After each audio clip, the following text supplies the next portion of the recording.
For Welcome back, #1. Print Hustlers, to another episode of Printavo Print Hustlers Podcast. I'm your host, Bruce from Printavo. We've got our co-host, Stephen Farragut of Campus Inc., who's in Chicago today, enjoying the sun. I've heard it's a lot warmer there. And we've got our very special guest, John Amano from Jupmode. Good to What's see up, you guys. John? Thanks for having me on. I've got a lot of questions about Jupmode, but hold on, John, one quick second. Stephen, you sent me a late night text about a camera to buy for content. I was just curious, now that we're recording this, what were you, like, what was the kick as far as what did you want the camera for? We used to share an office, and so you were always in the corner just talking to the camera, and now you're not there anymore because you're in California, and so I'm trying to replace the camera, and so the cardboard cutout is there. I just need the camera and then the voiceover. Yeah. Wait, No. but you said you guys are doing a big content day there.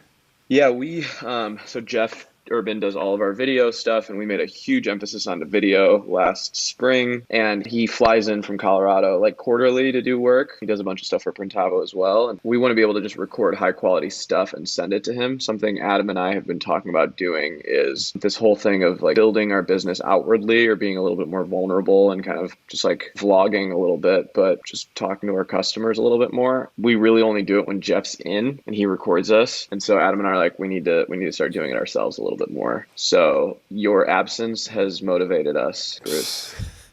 It's so quiet. Actually, no, you guys, since there's so many more sales-minded people, there was a lot of talking all the time. So that's interesting. I mean, it is tricky. Like, how do you think you use the videos though? Is it for SEO, or is it for social, or is it to like for sales videos to say, here's what is an idea for you guys, or what? I don't know. We're just starting to see, and John, you could probably allude to this because you were like, you have to get on TikTok at some point, right? I don't know. It's crazy to know the secondary effects of video, right? Like, it's posted there once, it's there forever, but you have it as ammo for the rest of your like business. And it's just like you're building up a ton of ammo to use, whether it's sales, marketing, and the subject of your emails, a demo, customer highlight. Just like it validates what you're doing so much more outwardly, whether it's customers or other businesses are kind of creeping on you. It validates your business as well. I don't know, John, how do you guys use video? Because I know you're doing a lot of Jupmode. We're using video a lot more. We actually have somebody come in once a month and he shoots video for us. We use it for really basic stuff as simple as ads. The YouTube channel isn't very fancy, but we use it a lot for customer education. And so we have email flows set up where we might be embroidering a crew sweatshirt. And we just want to show our customers, hey, this is what it looks like when we embroider this crew sweatshirt, to let them know this is the process behind what we do. A lot of our videos are like that, but you're just, especially with social media, you're seeing a lot of upside to shorter videos, your TikTok style videos, which also Instagram's doing reels. And so if you're on TikTok, it's easy to put something on a reel or vice versa. And you're seeing a lot more engagement that way. We don't do high-end videos that often. We do a lot that are just shot with our mobile phones. We do see a lot of engagement. People seem to be attracted to motion in their feed, and so when that motion comes through, it's a thumb stopper, and so we use it in those ways primarily, and then we're pretty active on our blog. We'll put it on our blog as well. So John, I don't know where we met a long time ago. I think the first time we chatted was we're buying our split belt dryer. Right. A long time ago. Yeah, I remember that. Yeah. It's a you actually convinced my business partner to get a split belt dryer. Right. It's pretty hard to do. I still think it's a good purchase. That split belt gives you a lot of versatility, and especially if you don't have multiple dryers, it seems like the sensible thing to do. Yes. You can run different speeds, different inks if you need to. So I think we might have been in a Facebook group together, and then you knew that I had the dryer, and so we were probably chatting virtually prior to that, and then that was the first time we had. Yeah. How long, and you've been on Printavo too, right? I'm not sure how long we've been on it. Probably been on 4 years. Gotcha. Maybe 5. Okay. Yeah. So we'll have to cancel at the same time. Wait, John, how do you so with the video, you post it on social, you post it on YouTube, but it sounds like it's more of an ad driver and also just kind of social proof on Instagram. But you're doing it with your phone more, which I think is interesting because I think some people get overly wrapped up with like, it's got to be super high end. It's got to be, professional. I need person. I don't know where to start, but you just grab your phone. What is that? What are you recording? And then do you edit it on your phone or do you send it to someone? We'll edit it on our phone. Really to do good videos on your phone, you need a tripod for your phone and then simple editing software. Most of us here probably have Adobe Suite. Adobe has an app called Adobe Rush, which is for mobile, and you can edit videos on your phone really easily. So that's a really good app to have if you're doing videos on your phone. We'll do a lot of stop motion type videos. Ooh, how do you do that? Is that an app that does it? Well, no, you edit it with Adobe Rush. Oh. And sort of the tripod comes in handy because then the phone isn't moving, the video stays in place, but then you can change the motion.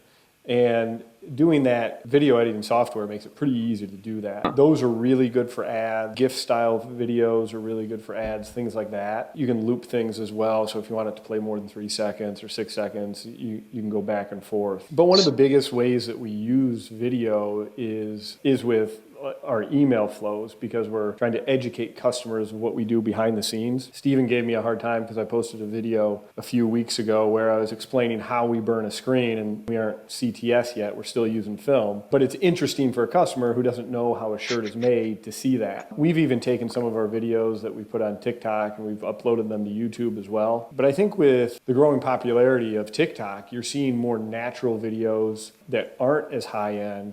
It's becoming more and more common, and people are actually looking for those. And it's neat. You can put music to it. They're very simple edits that you can make within that app that can help you create a really nice video. If you have the Adobe Suite, if you're subscribed to it, you can download Adobe Rush for free. Even, I believe, iMovie. Yeah. I'm not a Mac guy. There's one called Splice, really too, I really like on the phone. I have edited a ton of videos on the phone with Splice. Let's backtrack for a second, John. For those just finding out about Jupmode, tell us about Jupmode. You are, retail. Give us the pitch real quickly, because I think you guys have a really, really special business. Yeah, so we do 2 different things. We do custom decoration, just like most people that are listening to this. So we do screen printing and embroidery in-house, promo products as well. But we actually got our start as more of a retail brand. I started doing t-shirts in 2007. I had a shirt idea that was licensed by the Ohio State University. For anyone who is a college football fan, particularly Ohio State, their head football coach at the time was Jim Tressel, and he'd wear a sweater vest and a tie on the sidelines at each game. And so I made a shirt that was essentially like a tuxedo t-shirt for Coach Tressel. It had white sleeves sewn into a red body, a screen printed tie and logo. And so that's kind of how I got into the business. I was licensed with Ohio State. I picked up a University of Michigan license, University of Toledo, and then Bowling Green as well. And that was kind of the progression of the business. When Tressel left, I think that was 2011 or 2012, I just kind of knew the writing was on the wall that this might be happening. I kind of knew I needed to change my business in order to keep it to grow or continue to grow. And I was receiving a lot of requests for custom screen printing. I found a small shop space, bought some used equipment, and just started printing manually. And that would have been the end of 2011. And so 2012 would have been the first year I was screen printing on my own for other people. We still have the balance of the retail business. We do a lot of Toledo, Ohio specific apparel, but we also branch out into the state of Ohio, Midwest, Michigan, the Great Lakes, things like that. And now we have 2 retail stores where we sell our own stuff. We sell online quite a bit. Our balance last year kind of leaned more towards the retail. We're about 60-40 with custom or B2B being the 60%. If you don't follow Jupmode on Instagram, do it right now, because their content is awesome. But really, John, like when COVID hit, you had pivoted, but like when we started talking, that's when you dove really into Facebook ads and email campaign. Right. I mean, maybe you were doing it before, maybe that's just when we started talking about it. Tell us about that, because you are like a mad scientist when it comes to Facebook ads now. Go for it. It's been a fair amount of time with it. We had a foundation set up. We've been on Shopify for a number of years, and so we were poised to at least make the most of everything that happened last year. And when the stay-at-home orders hit, when COVID became a real problem, we were fortunate that we could sell online and that we had a platform set up to do that. I was diving into ads prior to that. I had taken some online courses, and I was really able to ramp up my spend, scale it up a fair amount. We saw a lot of growth in e-commerce. We're still seeing that growth roughly a year later. My last 6 to 12 months have been focused a lot on marketing for e-commerce. So that's Facebook ads, that's Google ads, that's SEO related things. I'm a believer that social media is for branding. It doesn't really sell. And I think you have to pay to play to a certain extent or be intentional about what you're doing. And we do a lot of emails as well. We've really matured in that way over the last year, and it's become a big part of our business on both sides, the B2B and the D2C. Check out John's content. It's not spammy. It's super meaningful. It's super like almost organic. It's incredible. Give us a range of how much you think you spent on Facebook ads in the last year. I would say it was probably in September we started spending about $400 a day on Facebook ads. It ballooned quite a bit in November and December, where we're getting up to 500 a day. I think Black Friday weekend, we were seeing 1,000 plus a day. I think we saw a $2,000 a day. You know, the rough math is that probably for the last 9 months, we've been spending $12,000 to $15,000 a month on Facebook ads. We spend another, I think I'm a little over 200 a month on Google ads. Or 200 a day on Google ads. And we're really using that to drive traffic. We're fortunate that we're selling individual items so that we can track that return a lot easier. Some of it is focused on custom, but a lot of it is for individual t-shirts, sweatshirts, things like that. You know, it's fueled our growth. There's a big difference between Google ads and Facebook ads just because of the intent behind Google ads. If somebody's searching on Google and they find it, there's an intent there, where Facebook's more demand generation. And so I think we needed to do both. Our priority, hopefully this year, is going to switch more to SEO and Google ads. Wow. So yeah, holy cow. That is I mean, the thing is that I can crazy. only dream of spending that much, but also generating a return, right? It's not like you're just spending it to spend it, right? Which is awesome. Yeah, and there's we're so lucky much to unpack there. Yeah, we caught a wave last year. People couldn't go to a brick and mortar store, so they had to shop online. So it was just kind of picking up naturally. In a way, Facebook ads were low-hanging fruit for us. We were doing a good job with our website. We were doing a good job with our social media. And this is part of the reason I'm not convinced that social media sells or is an effective tool for that. We needed to write ads, to write copy, to control the placement a little bit more in order to sell. You know, sometimes just putting that button shop now on a post, turn into an ad, can make all the difference. Or writing something to engage a customer a little bit more so that it's about selling. And social media, I don't think should always be about selling. I think it's more about building relationships. I think it's about creating a connection with your customer rather than selling. There's so much to unpack here, because I think shops listening are like, I want to spend money on Facebook ads. Yet your last blog that we did, or Luke had done for Printavo, was you should not boost a post on Facebook, right? And you just talked about a bunch of very important things that I think we should go through. Can you kind of dive into or them? even John, just like really good best practices of Facebook ads, because I think every single person listening, including myself, maybe you too, Steven, has gone through like Facebook ads, created them, spent X amount of money, and then been like, I don't know where the money went, what happened. We joke about it. It's like giving a 6-year-old a super soaker. And it's just like, you know, and with unlimited water. With unlimited water. And I was just on a call with John 2 days ago, like picking his brain about something. And then Adam and I came back. We're like, okay, we're going to do this. Here we go. But John, there are some very defined rules of the way you pay for ads. I think one of the big things you said early was it's for a retail brand, or it's for an item.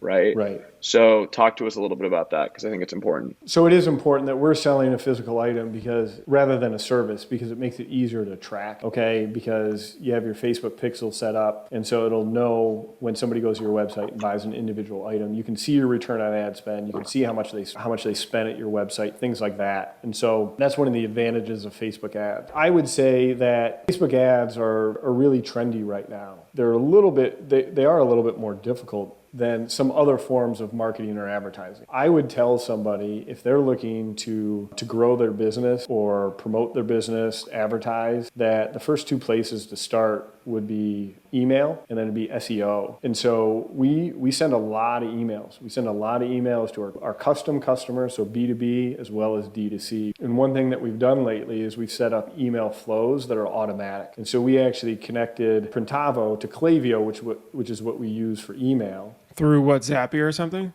Yes, through Zapier, okay? And so once a status is triggered in Printavo, complete ready for pickup or complete shipped, which are two statuses that we use, that customer is entered into Klaviyo. They're entered into an email list, And then a 12-month email flow is triggered from there. And we stay in touch with that customer. Your best customer How does that, wait, but John, how does that work with the individual communication with the customer? So let's say, they reach out for a quote or, you're in progress there with a job and then it's out in Klaviyo. Obviously you don't want to have duplicate conversations or like you want it to, or is that okay because it's more of a company email going out, less of a personal thing? A lot of people interpret them as personal, and if you write it correctly, it can be seen that way. The customer is only entered into that email flow after an order is complete. And with the way the customer lists are set up in Klaviyo at least, a customer can only be entered into that once. And so that's actually a problem I have because once they go through 12 months, I need to re-engage them in a different way. And if somebody actually isn't opening those emails, I want to try again, and a new email flow might help do that. And so I'm actually going to reactivate a new one in a few months here. There are some tricks to how you send emails, but the nice thing about an automated email flow is that these emails are going out and you're not doing anything, okay? Got it. So you're sitting back, you're staying in touch with the customer, and this is how we talked about videos earlier. This is how we use those videos. We'll just automatically have a video go out after 30 days that tells people about the history of our company or how we embroidered crew sweatshirts or how we screen print vintage t-shirts. Got it. So it's forever good. It's not like relevant in that time. Exactly. Okay. If you were to think about it, you're generating content in the shop, you're using content that could be used generically. Customer shops with you guys on Printavo, and now for the next 12 months, they're at least going to stay informed. Right. And you're top of mind. Exactly. And that's what I think is shops want Facebook ads. You're saying email marketing, right? Yeah. A lot easier, it sounds like. Yeah, you're going to get a much better return on spend with email. First of all, because of the volume emails that you can send to people and the different ways that you can do it. And you can track it. I think it makes so much more sense no matter how tech savvy you are, how email works, open rates, click-through rates. You're not worrying about audiences, lookalikes, website custom audiences, things like that. Email is really straightforward. And I think if you set up some automated email flows, it goes a long way. That's something that we really... John, plain text versus like creative emails. Are you sending any that are just simple plain text? We send both. One of our highest open rates right now is an email that I think gets sent out after 3.5 months that just says, do you have any upcoming projects that we can help with? I think on Tuesday of this week, 5 people responded to me on that one. And that's plain text. And so we send a combination. You have an HTML or plain text. And you see there are advantages to either. Got it. Wow. How often do these emails go out? Is it once a month? We're sending them out every 30 days at a minimum. We're trying to make it this email flow last 12 months. And I bet we have 16 emails in it. You don't want it to be so sparse that people forget about you. And, our open rates, they fluctuate, from email to email from anywhere from 20 to 50%. Those are really strong open rates. So then, John, okay, let's talk about your B2C business, right? So someone comes into the shop and buys something from Jupmode or buys something online. Technically speaking, there are a lot more of those. So for other shops that might not have a retail brand, it could be like for us at Campus Ink, customers that buy through a merch store. Do you start marketing to them for retail or do you start trying to transition them into wholesale or both? We do both. You want to cross-sell. You want to cross-promote, okay? One thing that's important about email in particular, if you have an email address, that's essentially something that you've earned, okay? You've earned by doing business with them. They signed up. It's not your email, but you own the right to contact the person at that email. Whereas Facebook ads, they're in control. No Reason was banned for 3 days a couple weeks ago. And so I couldn't serve ads. But because I have an email list set up, I could still email people and stay in touch that way. Customer list that you own is more valuable than one that Facebook owns or any other organization like that. And so we have a lot of interactions with a lot of businesses. Our email list, I think, is 25 to 30,000. And you just build it up over years. And that there's a lot of lifetime value for that. You know what? And that's something, Stephen, you talked about too with email marketing from stores as one of the biggest hidden secrets of you got all these customers coming in. Forget the Facebook stuff and the retargeting and lookalikes, but just email. These are all new potential leads. I mean, they're going to order, or their friends, or somebody's going to order stuff. I saw a conversation somewhere on Facebook on the ethical, and if it was ethical to market to a customer that bought through one of your merch stores to sell them wholesale. And it was this whole thread. And I was just like, the answer is yes. The answer is yes. The answer is yes. When we run a merch store, at any given point, we probably have 40 to 50, at any given point. We're adding like 1,000 to 2,000 new customers a week. Right. And if we're just looking at our bulk orders, we're doing 60, 70 bulk orders a week, right? So like it's 20 to 30 times when you run merch. And so when I get on my merch high horse and people say they don't want to spend $100, how much would you pay for 200 new emails a week, 500 new emails a week, 100 new emails a week, right? Those are true emails because they actually bought from you. Like you're buying a list. It's not like you're doing Facebook ads. And so I always tell shops, merch is the best merch, or retailing or going B2C is the easiest way to the feed on your business and like create a ton of exposure. And then you start working with it, and then you can, start sending follow-ups. I guess, John, like for someone getting started, right? Because some people, I'll be honest, the first time we chatted and we went through all the Facebook ads, I was like, wow, like John is in World Series of Poker style. Yeah. I mean, it's intense. It's overwhelming. But it is an acquired taste because you're kind of addicted to it in the sense that you're taking more classes now, you're getting better at it. What are the basic building blocks for a shop? Like what is the e-commerce besides merch, obviously for stores, shameless plug. But if you're retailing, what website should you be using? So for like an e-commerce platform, we use Shopify.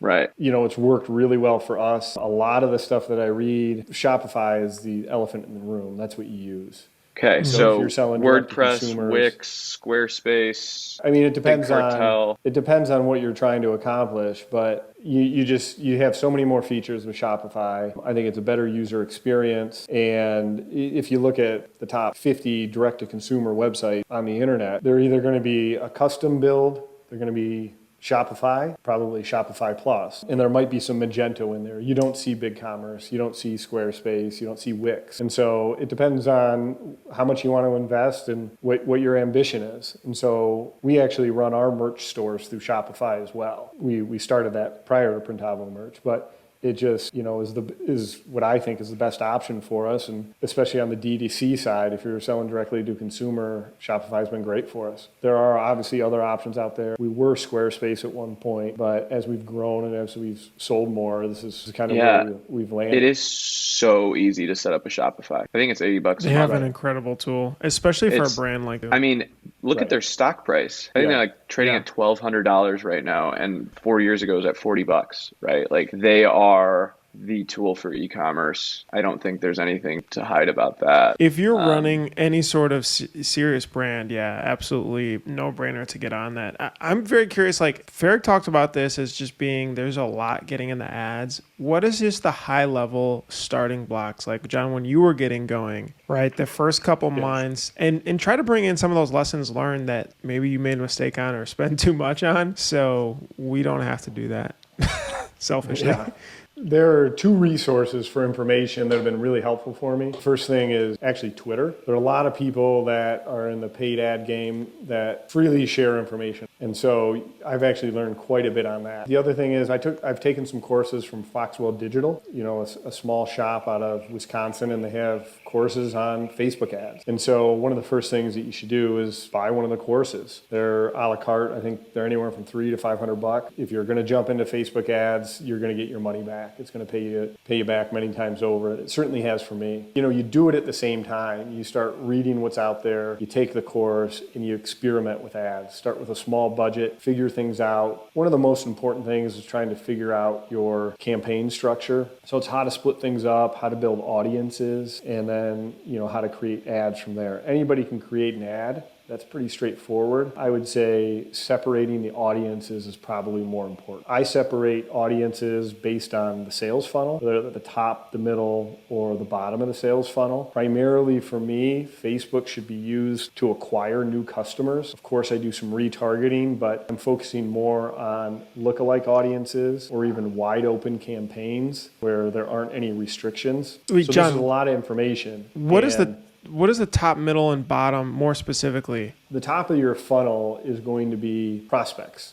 It's it's potential customers that aren't aware of who you are. And so that's going to be a more difficult customer for you to win over. A couple of things that are important for Facebook ads in this scenario, you're going to want to use exclusion. So in Facebook ads, in your ad set, you create your audience and you can create some exclusions. And an exclusion there might be 30-day web visitors, 180-day purchase. And so you're excluding people that have been to your website in the last 30 days, purchased from you in the last 30 days. And you can even exclude people that have engaged with you on social media, on Facebook or Instagram. And that way you know you're going top of the funnel, brand new customers, so that you can focus on acquiring new business. The middle of the funnel is going to be existing customers that haven't purchased in a while. And so a good audience there, you can connect. I use Klaviyo. Klaviyo connects to your Facebook ads. You can import or upload your email list to Facebook. And so that's generally a pretty good audience. One reason it's a good audience is because even if somebody's unsubscribed, technically still serve an ad to them with that method, okay? If they're suppressed or unsubscribed on your email list, you can still catch them if they're on Facebook. You do similar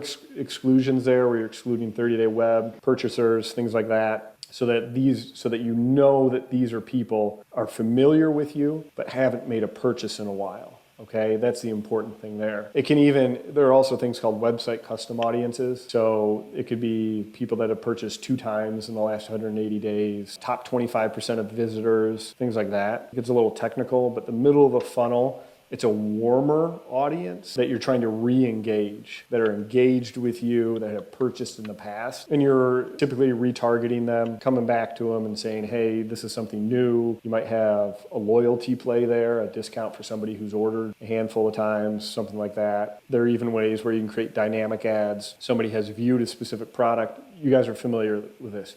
You're on Instagram, you're on Facebook, you go to a website, you see a product you like, you don't buy it. 15 minutes later, you're going to see an ad for that product on Facebook or Instagram. And that's a dynamic product ad, which is being served to you because the Facebook pixel can track what you view on that website. And so that would be the bottom of the funnel, would be used for things like that. Got it.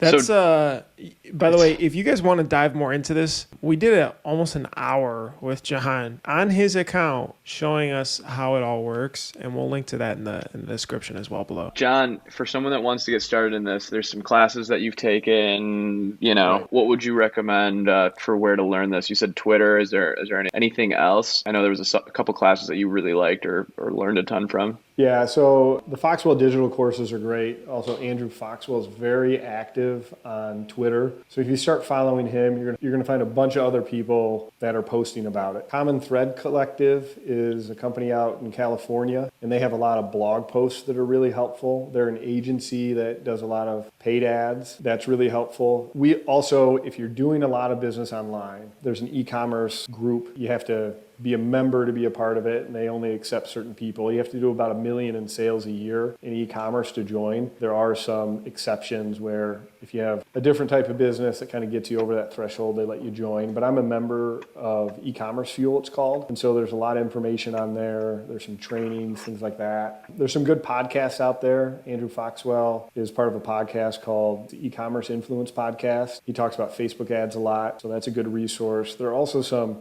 in the same way that we have private screen printing groups, there are some private Facebook groups as well, or for specifically Facebook and Instagram ads. Sometimes it requires that you're already spending, but those are some good resources. And it's one of those things, just like when you learn how to screen print, you've got to do it on a regular basis. You've got to check in day to day. You've got to continue to learn. There are a lot of resources out there. Andrew Foxwell, I think, is just a really good place to start because he's a trusted source, and you're going to find other people who have really good information from there. I would just say he's a good starting point. You might end up somewhere else and learn from somebody else, and that's great. But I just know that if you start with Andrew Foxwell, you're going to be, or in Foxwell Digital, you're going to be in a good spot. Just switching gears here back to retail, because I find it very interesting as, we talk about trying to really focus in what is your niche. Obviously, running retail, running custom. We did an interview with Rockford Art Deli, which does this too. And it's not easy, right? They are two different businesses in essence. But, through COVID, it seems like that really helped to be diversified here. How do you manage? How do you go across from managing both of them? Is there like a general manager on one side or the other that helps, or a partner, or what does that look like? And then also on top of that, with the 2 retail stores, that's not a small thing either. And keeping that up and pushing those forward. Right. We do have a dedicated team just to retail, and I'm involved to a certain extent, but this week we just hired a retail supervisor, so somebody to manage a lot of the day-to-day operation. The diversity in our business, having that balance helped us tremendously last year. We were really fortunate that we had that. I think one of the takeaways for a lot of people last year is that you just have to have some balance or diversity in your business to survive these harder times. And that could be as simple as doing embroidery as well as screen print or doing promo products. But for us, definitely it was the retail business combined with the custom business that helped us tremendously. And we do have employees that are specific just to retail. A creative director for our retail brand, she does all of our designs. We have retail store employees. Granted, they cross over a little bit when custom customers come in. But we probably have a half a dozen employees, full-time employees, that spend the majority of their time in the retail business. And the good thing is we did see a lot of growth last year. And so we're able to justify that a little bit more. It's a much different business because you're balancing inventory. You're trying to gauge demand. We do have advantages over other smaller boutiques because we can decorate in-house. So it gives us some flexibility. We do small runs when we need to. We do quick turns when necessary. We have more control over it than if we were to outsource it. So the retail brand has definitely created some synergy for the custom decoration side, especially in social media. We're able to promote that. People John, do you think as an owner of the company, retail has trained you to run a cleaner business, like because you are so outward facing now? Like sometimes I feel like in custom, we just fly by the seat of our pants, but in retail, like the show's on all the time. I actually think the retail side is more difficult because, and I've struggled with it more just because it's so hard to predict demand. You're holding inventory, which otherwise you don't have to. The B2B side is a lot more straightforward to me because we're not holding inventory. You're not outlaying a lot of cash. Hopefully you're getting paid up front. You're only printing what you need. You're not putting something online and assuming or hoping it's going to sell. You can have a sales rep, which is easier to track. I think the return on spend more than ads sometimes. It's a lot more relationship based. I can go on and on. I think we struggle. Customer service. We've been talking about that from the customer service is right. Yeah, I mean it's 2 separate companies, and we're getting into we're heavy in Shopify with running the brands of others, making sure that a shop has a good plan before they just say I want to start this. But a little bit is a little bit of a risk, right? Like you take a little bit of a risk, you put yourself out there, you take calculated risks, you see how it goes, you keep adding fuel to it. But I think the whole thing is I think shops are in a position now where they will start having to go direct to consumer, whether it's for their own brand or on behalf of other clients. I think we're seeing a huge movement into that. Yeah, I agree. It's hard to deny that the future, it seems certain that you need to be able to do that. And, it's a competitive advantage of ours, anybody in the industry, that we handle the decoration on our own. We understand the nuance of that. We have relationships with other retail stores, and it's very advantageous for them to work with us because they can see what we're doing on our retail end and implement that for themselves and rely on our expertise that way. And I mean, it's hard to predict what's going to happen, but I certainly think that you need to be able to go direct to the consumer. Yeah, thank you, John, for sharing. Again, you guys can follow him at Jupmode on Instagram. Are you on TikTok too? You're talking about TikTok a lot. Yeah, we're pretty much everywhere. All right, check them out on TikTok. Instagram, TikTok. Yeah. John, we're going to turn you into the John Fox or whatever of screen print, like SEO and ads and all that stuff. So watch out, everybody. All right. Yeah, if anybody has questions, feel free to reach out. I'll do my best to help. And it's John at Jupmode.com. Yeah, right. John is super helpful and open with that. And we'll drop a couple links down below. Thank you guys for listening. We will see you guys on next week's episode of Printavo Print Hustlers Podcast. Dope. Thanks, dude.